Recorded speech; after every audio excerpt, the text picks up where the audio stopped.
In today's video, I'm going to teach you how to print your Google Calendar. Whether you're planning for the week, plotting out the month, or just want a paper copy of your agenda, printing can make things a lot easier.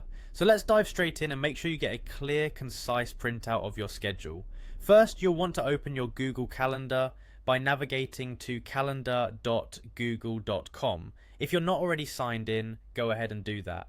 Now you'll find yourself in the main view of your calendar. The next decision is to choose the format that best suits your needs. You have options to view your calendar by day, week, month, schedule, or even 4 days at a time. You can make this selection by using the drop-down menu located at the top right of the page.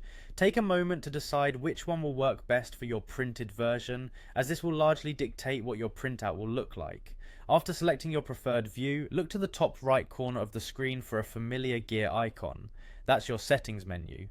Click it, and from the list of options that appear, choose Print. A print preview window will pop up. This is where the magic happens. Here, you'll customize exactly how you want your calendar to look when printed. There are several important settings to adjust in this preview window. Let's start with the print range. Decide on the date range you'd like to print. Perhaps you'd like a snapshot of this month, just the upcoming week, or even a custom date range that suits a project plan.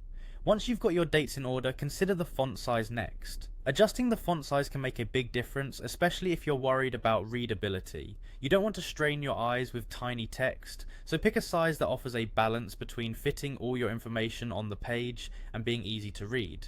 Next up is the orientation. You can select either portrait or landscape based on your preference or needs. If you have lots of events listed, landscape might give you a bit more horizontal space. Moreover, you can customize additional options like choosing whether to show or hide declined events, and deciding if you want your printout to be in full color or simply black and white. These choices can help to declutter your calendar printout, keeping focus on what truly matters. After you've dialed in all these settings and you're satisfied with the preview on your screen, it's time to click Print. Your printer will handle the rest, delivering you a hard copy of your carefully curated schedule. And there you have it. Following these steps, you'll always have a physical copy of your Google Calendar handy whenever you need it. Thanks for joining me today, and happy planning.